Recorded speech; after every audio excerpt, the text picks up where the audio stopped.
ओम नमो भगवते वासुदेवाय। आप सभी का हमारे YouTube चैनल पर हार्दिक स्वागत है। आप सभी को गोवर्धन पूजा महापर्व की हार्दिक शुभकामनाएं। आज गोवर्धन पूजा का पर्व मनाया जा रहा है, तो आज हम आपको सुना रहे हैं गोवर्धन पूजा से जुड़ी पौराणिक कथा, पूजा विधि और व्रत महत्व के बारे में। तो प्रेम से बोलें, श्री कृष्ण भगवान की जय हो। दीपावली के अगले दिन गोवर्धन पूजा की जाती है। लोग इसे अन्नकूट के नाम से भी जानते हैं। इस त्यौहार का भारतीय लोक जीवन में बहुत महत्व है। इस पर्व में प्रकृति के साथ मानव का सीधा संबंध दिखाई देता है। इस पर्व की अपनी मान्यता और लोक कथा है। गोवर्धन पूजा में गोधन अर्थात गायों की पूजा की जाती है।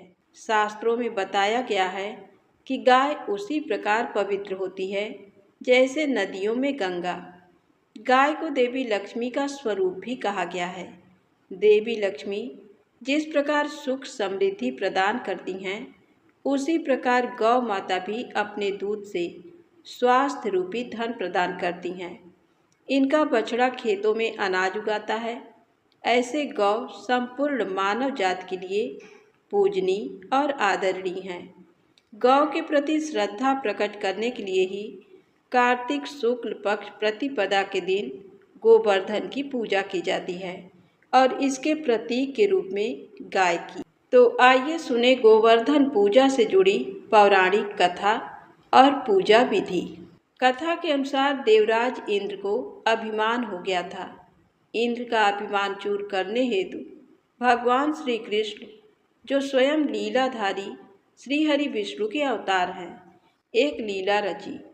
प्रभु की इस लीला में यूं हुआ कि एक दिन उन्होंने देखा कि सभी ब्रिजवासी उत्तम पकवान बना रहे हैं और किसी पूजा की तैयारी में जुटे हैं।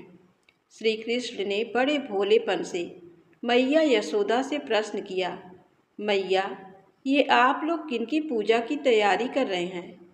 कृष्ण की बातें सुनकर मैया बोली, लल्ला, हम देवराज इंद्र की पूजा के लिए अन्नकूट की तैयारी कर रहे हैं। मैया के ऐसा कहने पर श्री कृष्ण बोले, मैया, हम इंद्र की पूजा क्यों करते हैं? मैया ने कहा, वह वर्षा करते हैं जिससे अन्न की उपज होती है।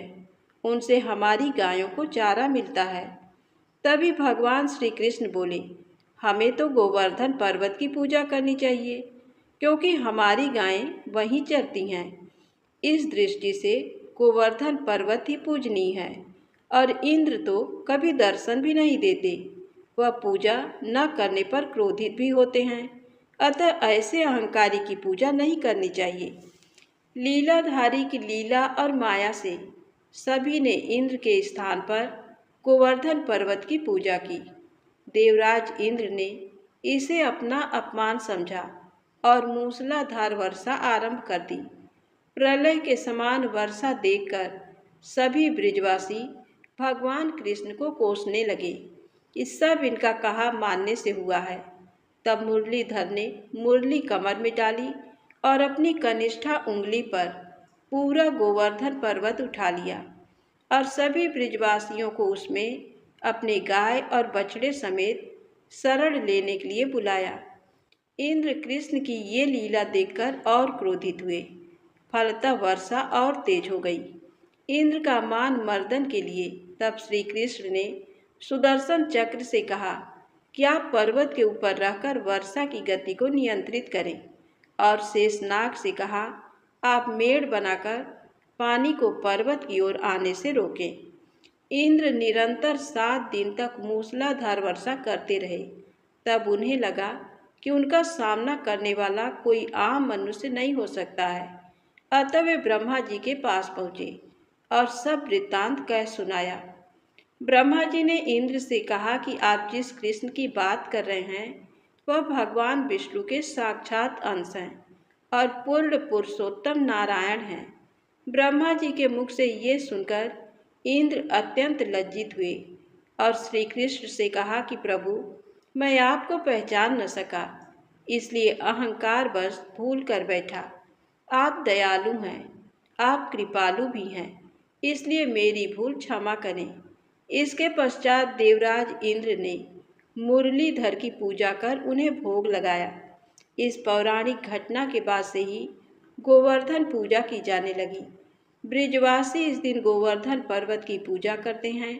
गाय बैल को इस दिन स्नान कराकर उन्हें रंग लगाया जाता है व उनके गले में नई रस्सी डाली जाती है। गाय और बैलों को गुड़ और चावल मिलाकर खिलाया जाता है। अब आइए जाने गोवर्धन पूजा की विधि।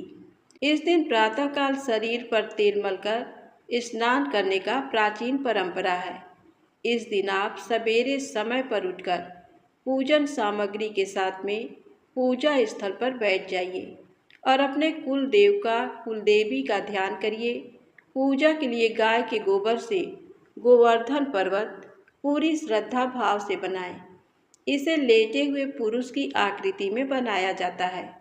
प्रतीक रूप से गोवर्धन रूप में आप बनाकर फूल, पत्ती, टहनियों और गाय की आकृतियों से सजाया जाता है। गोवर्धन की आकृति बनाकर उनके मध्य में भगवान श्री कृष्ण की मूर्ति रखी जाती है। नाभि के स्थान पर एक कटोरी जितना गड्ढा बना लिया जाता है और वहाँ एक कटोरी व मिट्टी का दीपक रखा जाता है। फिर इसमें दूध, दही, गंगा जल, मधु और बतासे इत्यादि डालकर पूजा की जाती है और फिर इसे प्रसाद के रूप में बांटा जाता है। कुछ स्थानों पर गोवर्धन पूजा के साथ ही गायों को स्नान कराने की, उन्हें सिंदूर इत्यादि पुष्प मालाओं से सजाए जाने की परंपरा भी है। इस दिन गाय का पूजन भी किया जाता है।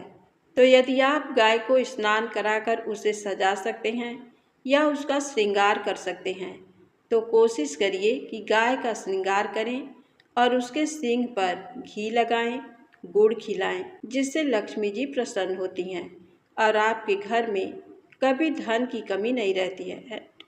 फल, मिठाई इत्यादि आप पूजा के दौरान गोवर्धन में अर्पित करिए। इस दिन गन्ना चढ़ाई जाती है और एक कटोरी दही नाभि स्थान में डालकर झरनी में से छिड़कते हैं। गोवर्धन जो बनाया जाता है गोबर का, उसमें दही डालकर उसको झरनी से छानिए और फिर गोवर्धन के गीत गाते हुए गोवर्धन की 7 बार परिक्रमा की जाती है। परिक्रमा के समय एक व्यक्ति हाथ में जल का लोटा व दूसरा व्यक्ति अन्न यानी कि जौ लेकर चलते हैं और जल वाला व्यक्ति जल की धारा को धरती पर गिराते हुए चलता है और दूसरा अन्न यानी कि जौ बोते हुए परिक्रमा पूरी करते हैं। तो प्रेम से बोलें गोवर्धन महाराज की जय हो। अब आइए सुने भगवान श्री कृष्ण और सुदामा जी की मित्रता की कथा। सुदामा जी श्री कृष्ण जी के बचपन के मित्र थे। दोनों संदीपन ऋषि के आश्रम में साथ साथ पढ़ाई किए थे। सुदामा जी ब्राह्मण पुत्र थे और श्री कृष्ण राजकुमार थे।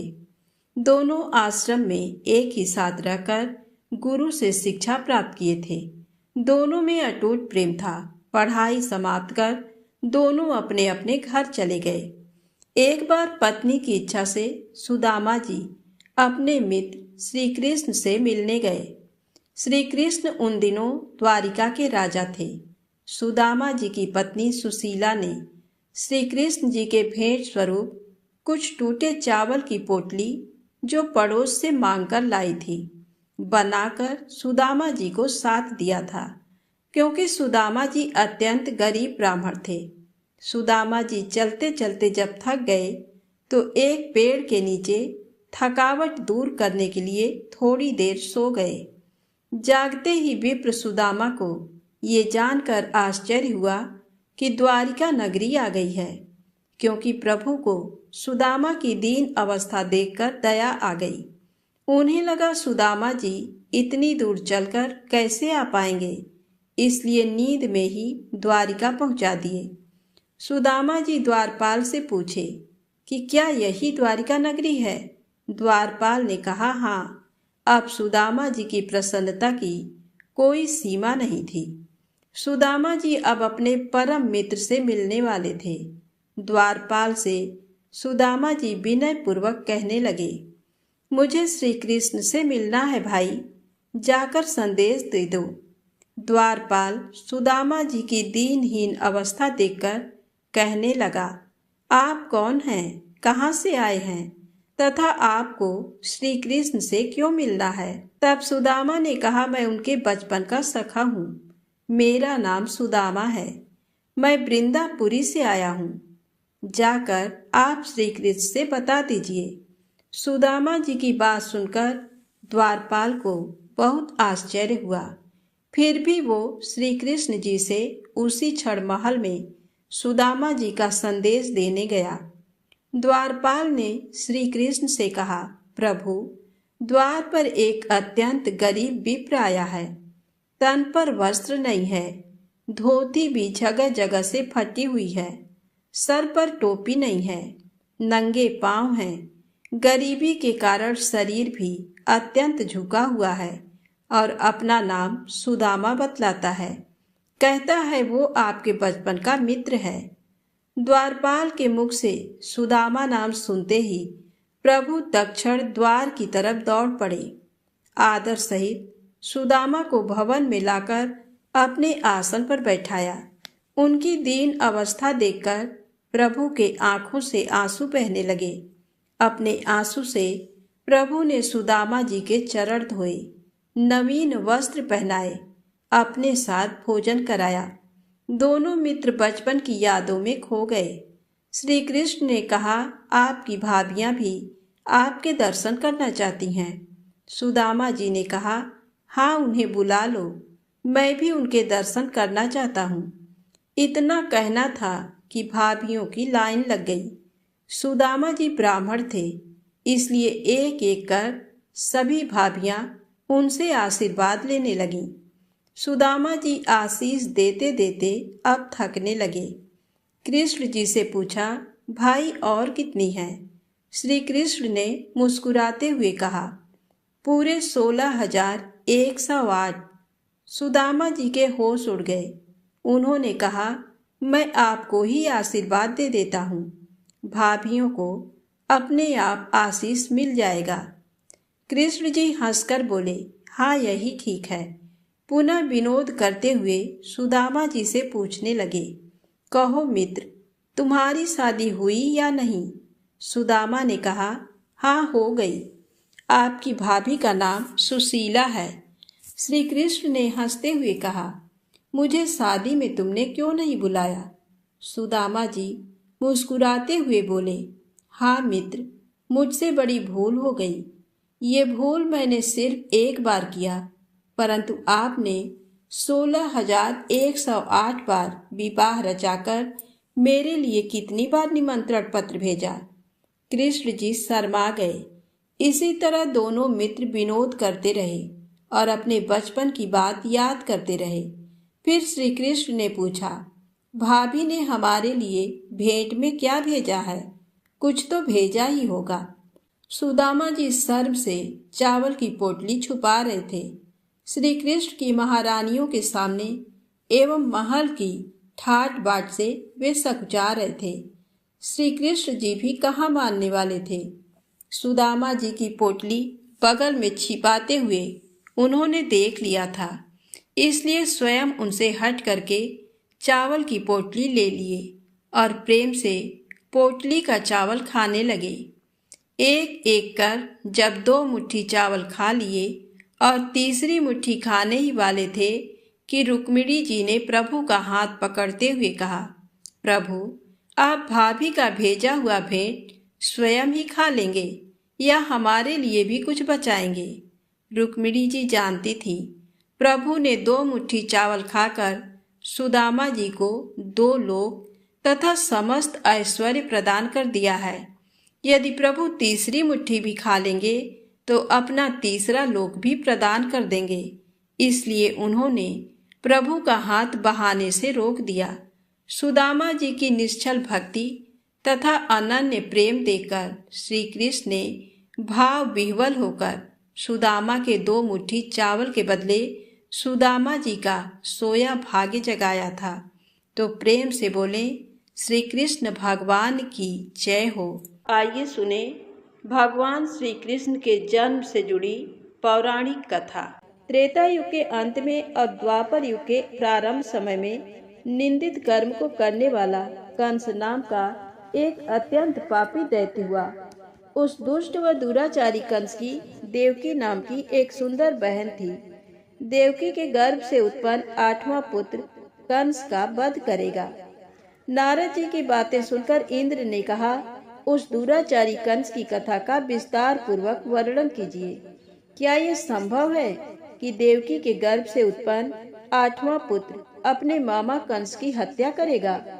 इंद्र की संदेह भरी बातों को सुनकर नारद जी ने कहा, हे अदिति पुत्र इंद्र, एक समय की बात है। उस दुष्ट कंस ने एक ज्योतिषी से पूछा, मेरी मृत्यु किस प्रकार और किसके द्वारा होगी?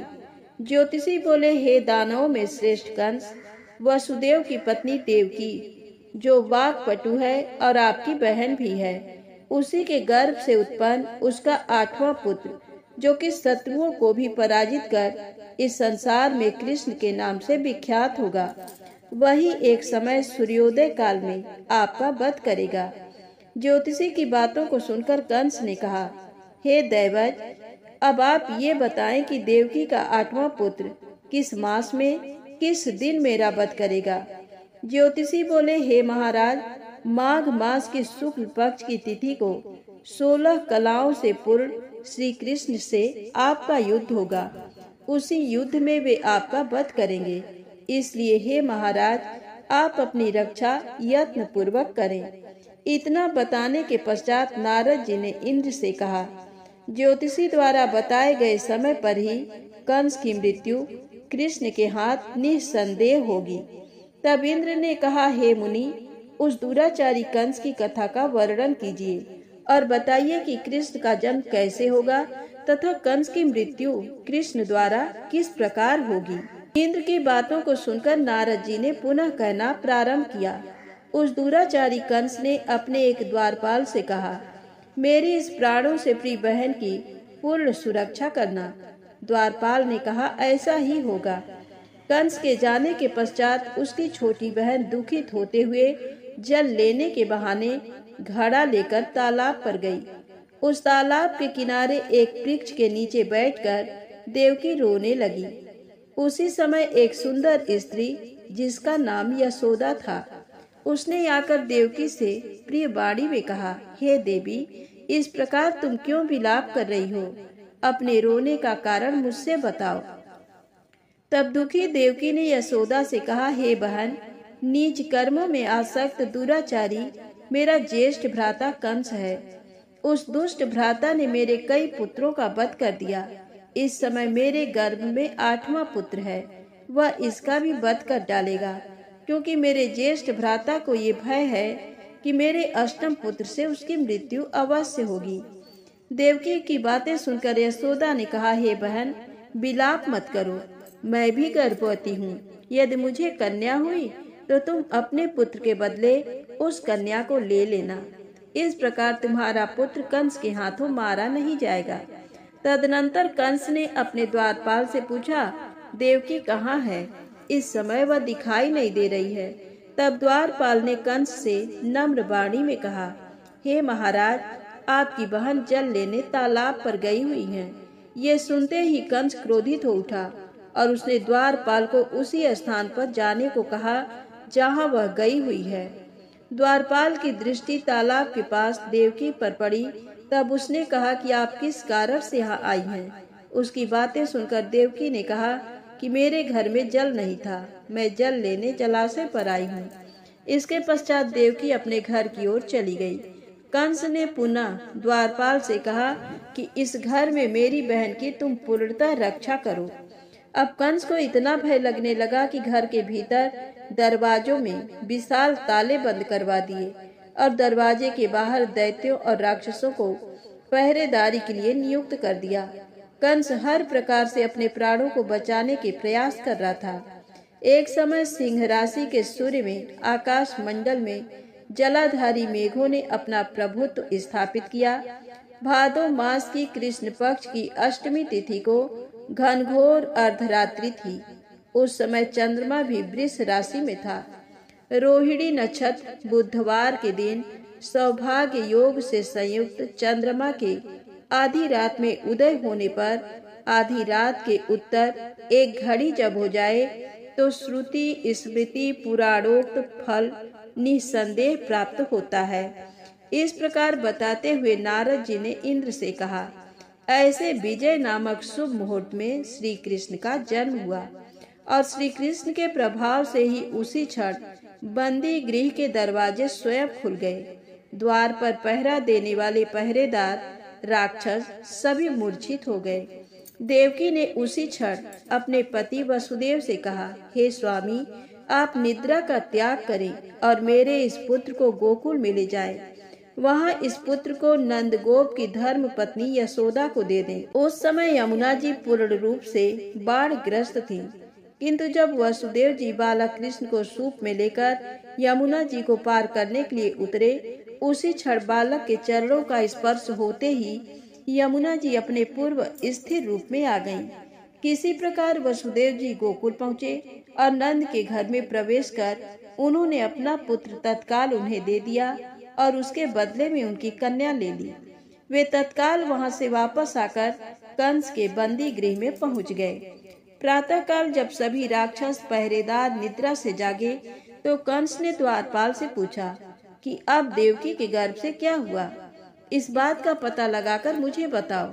द्वारपालों ने महाराज की आज्ञा को मानते हुए कारागार में जाकर देखा तो वहां देवकी की गोद में एक कन्या थी, जिसे देखकर द्वारपालों ने कंस को सूचित किया, किंतु कंस को तो उस कन्या से भय होने लगा। अतः वह स्वयं कारागार में गया और उसने देवकी की गोद से कन्या को झपट लिया और उसे एक पत्थर की चट्टान पर पटक दिया, किंतु वह कन्या विष्णु की माया से आकाश की ओर चली गई और अंतरिक्ष में जाकर विद्युत के रूप में परिणित हो गई। उसने आकाशवाणी कर कंस से कहा कि हे दुष्ट, तुझे मारने वाला गोकुल में नंद के घर में उत्पन्न हो चुका है और उसी से तेरी मृत्यु सुनिश्चित है। मेरा नाम तो वैष्णवी है। मैं संसार के कर्ता भगवान विष्णु की माया से उत्पन्न हुई हूँ। इतना कहकर वह स्वर्ग की ओर चली गई। उस आकाशवाणी को सुनकर कंस क्रोधित हो उठा। उसने नंद के घर में पूतना राक्षसी को कृष्ण का वध करने के लिए भेजा, किंतु जब वह राक्षसी कृष्ण को स्तनपान कराने लगी तो कृष्ण ने उसके स्तन से उसके प्राणों को खींच लिया और वह राक्षसी कृष्ण कृष्ण कहते हुए मृत्यु को प्राप्त हुई। जब कंस को पूतना की मृत्यु का समाचार प्राप्त हुआ तो उसने कृष्ण का वध करने के लिए क्रमशः केसी नामक दैत्य को अश्व के रूप में, उसके पश्चात अरिष्ट नामक दैत्य को बैल के रूप में भेजा, किंतु ये दोनों भी कृष्ण के हाथों मृत्यु को प्राप्त हुए। इसके पश्चात कंस ने काल्याख्य नामक दैत्य को कव्य के रूप में भेजा, किंतु वह भी कृष्ण के हाथों मारा गया। अपने बलवान राक्षसों की मृत्यु के आघात से कंस अत्यधिक भयभीत हो गया। उसने द्वारपालों को आज्ञा दी कि नंद को तत्काल मेरे समक्ष उपस्थित करो। द्वारपाल नंद को लेकर जब उपस्थित हुए तब कंस ने नंद से कहा कि यदि तुम्हें अपने प्राणों को बचाना है तो पारिजात के पुष्प ले आओ। यदि तुम नहीं ला पाए तो तुम्हारा वध निश्चित है। कंस की बातों को सुनकर नंद ने ऐसा ही होगा कहा और अपने घर की ओर चले गए। घर आकर उन्होंने संपूर्ण वृत्तांत अपनी पत्नी यशोदा को सुनाया, जिसे श्री कृष्ण भी सुन रहे थे। एक दिन श्री कृष्ण अपने मित्रों के साथ यमुना नदी के किनारे गेंद खेल रहे थे और अचानक स्वयं ने ही गेंद को यमुना में फेंक दिया। यमुना में गेंद फेंकने का मुख्य उद्देश्य यही था कि वे किसी प्रकार पारिजात पुष्पों को ले आएं। अतः वे कदम के वृक्ष पर चढ़कर यमुना में कूद पड़े। पाताल में उस बालक से नागराज की पत्नी ने कहा कि तुम यहाँ क्या कर रहे हो, कहाँ से आए हो और यहाँ आने का क्या प्रयोजन है। नागपत्नी बोली, हे कृष्ण, क्या तूने द्यूत क्रीड़ा की है जिसमें अपना समस्त धन हार गया है? यदि ये बात ठीक है तो कंकड़ मुकुट और मणियों का हार लेकर अपने घर में चले जाओ, क्योंकि इस समय मेरे स्वामी शयन कर रहे हैं। यदि वे उठ गए तो तुम्हारा भक्षण कर जाएंगे। नागपत्नी की बातें सुनकर कृष्ण ने कहा, हे कांते, मैं किस प्रयोजन से यहाँ आया हूँ वह वृत्तांत मैं तुम्हें बताता हूँ। समझ लो, मैं कालिया नाग के मस्तक को कंस के साथ द्यूत में हार चुका हूँ और वही लेने मैं यहाँ आया हूँ। बालक कृष्ण की इस बात को सुनकर नाग पत्नी अत्यंत क्रोधित हो उठी और अपने सोए हुए पति को उठाते हुए उसने कहा, हे स्वामी, आपके घर ये शत्रु आया है, अतः आप इसका हनन कीजिए। अपने स्वामिनी की बातों को सुनकर कालिया नाग निद्रावस्था से जाग पड़ा और बालक कृष्ण से युद्ध करने लगा। इस युद्ध में कृष्ण को मूर्छा आ गई। उसी मूर्छा को दूर करने के लिए उन्होंने गरुड़ का स्मरण किया। स्मरण होते ही गरुड़ वहां आ गए। श्री कृष्ण अब गरुड़ पर चढ़कर कालिया नाग से युद्ध करने लगे और उन्होंने काली नाग को युद्ध में पराजित कर दिया। अब कालिया नाग ने भली भांति जान लिया था कि मैं जिनसे युद्ध कर रहा हूँ वे भगवान विष्णु के अवतार श्री कृष्ण ही हैं। अतः उन्होंने कृष्ण के चरणों में साष्टांग प्रणाम किया और पारिजात से उत्पन्न बहुत से पुष्पों को मुकुट में रखकर कृष्ण को भेंट किया। जब कृष्ण चलने को हुए तब कालिया नाग की पत्नी ने कहा, हे स्वामी, मैं कृष्ण को नहीं जान पाई। हे जनार्दन, मंत्र रहित, क्रिया रहित, भक्ति भाव रहित मेरी रक्षा कीजिए। हे प्रभु, मेरे स्वामी मुझे वापस दे दें। तब श्री कृष्ण ने कहा, हे सर्पिणी, दैत्यों में जो सबसे बलवान है उस कंस के सामने मैं तेरे पति को ले जाकर छोड़ दूंगा, अन्यथा तुम अपने घर को चली जाओ। अब श्री कृष्ण कालिया नाग के फन पर नृत्य करते हुए यमुना के ऊपर आ गए। तदनंतर कालिया की फुंकार से तीनों लोग कंपायमान हो गए। अब कृष्ण कंस की मथुरा नगरी को चल दिए। वहां कमल पुष्पों को देखकर यमुना के मध्य जलाशय में वह कालिया सर्प भी चला गया। इधर कंस भी विस्मित हो गया तथा कृष्ण प्रसन्न चित्त होकर गोकुल लौट आए। उनके गोकुल आने पर उनकी माता यशोदा ने विभिन्न प्रकार के उत्सव किए। अब इंद्र ने नारद जी से पूछा, हे महामुने, संसार के प्राणी बालक श्री कृष्ण के आने पर अत्यधिक आनंदित हुए। आखिर श्री कृष्ण ने क्या क्या चरित्र किया, वह सभी आप मुझे बताने की कृपा करें। नारद ने इंद्र से कहा, मन को हरने वाला मथुरा नगर यमुना नदी के दक्षिण भाग में स्थित है। वहाँ कंस का महाबलशाली भाई चाणूर रहता था। उस चाणूर से श्री कृष्ण के मल्ल युद्ध की घोषणा की गई। हे इंद्र, कृष्ण एवं चाणूर का मल्ल युद्ध अत्यंत आश्चर्यजनक था। चाणूर की अपेक्षा कृष्ण बाल रूप में थे। भेरी, शंख और मृदंग के शब्दों के साथ कंस और केसी इस युद्ध को मथुरा की जनसभा के मध्य में देख रहे थे। रंगशाला के अखाड़े में चाणूर, मुष्टिक, सल, तोसल आदि बड़े बड़े भयंकर पहलवान दंगल के लिए प्रस्तुत थे। महाराज कंस अपने बड़े बड़े नागरिकों तथा मित्रों के साथ उच्च मंच पर विराजमान था। रंगशाला में प्रवेश करते ही श्री कृष्ण ने अनायासी धनुष को अपने बाएं हाथ से उठा लिया। पलक झपकते ही सबके सामने उसकी डोरी चढ़ा दी तथा डोरी को ऐसे खींचा कि वह धनुष भयंकर शब्द करते हुए टूट गया। धनुष की रक्षा करने वाले सारे सैनिकों को दोनों भाइयों ने ही मार गिराया। कुवलया पीड़ हाथी का वध कर श्री कृष्ण ने उसके दोनों दांतों को उखाड़ लिया और उससे महावत एवं अनेक दुष्टों का संहार किया। कुछ सैनिक भाग खड़े हुए और महाराज कंस को सारी सूचनाएं दी तो कंस ने क्रोध से दांत पीसते हुए चाणूर, मुष्टिक को शीघ्र ही दोनों बालकों का वध करने के लिए इंगित किया। इतने में श्री कृष्ण एवं बलदेव अपने अंगों पर खून के कुछ छींटे धारण किए हुए हाथी के विशाल दांतों को अपने कंधे पर धारण कर सिंहवाहक की भांति मुस्कुराते हुए अखाड़े के समीप पहुँचे। चाणूर और मुष्टिक ने उन दोनों भाइयों को मल्ल युद्ध के लिए ललकारा। नीति विचारक कृष्ण ने अपने समान आयु वाले मल्लों से लड़ने की बात कही, किंतु चाणूर ने श्री कृष्ण को और मुष्टिक ने बलराम जी को बड़े दर्प से महाराज कंस का मनोरंजन करने के लिए ललकारा। श्री कृष्ण बलराम तो ऐसा चाहते ही थे। इस प्रकार मल्ल युद्ध आरंभ हो गया। वहां पर बैठी हुई पूर्व स्त्रियां उस अनीति पूर्ण मल्ल युद्ध को देखकर वहां से उठकर चलने को उद्यत हो गईं। श्री कृष्ण की रूप माधुरी का दर्शन कर कहने लगी, अहो, सच पूछो तो ब्रज भूमि ही परम पवित्र और धन्य है। वहाँ परम पुरुषोत्तम मनुष्य के बेश में छिपकर रहते हैं।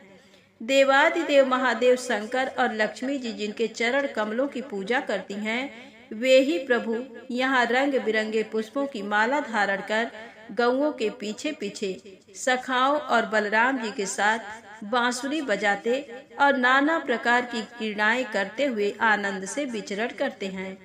श्री कृष्ण की इस रूप मधुरिमा का आस्वादन केवल ब्रजवासियों एवं विशेषकर गोपियों के लिए ही सुलभ है। वहाँ के मयूर, सुक, सारी गौवें, बछड़े तथा नदियाँ सभी धन्य हैं। वे स्वच्छंद रूप से श्री कृष्ण की विविध प्रकार की माधुरियों का पान करके निहाल हो जाते हैं।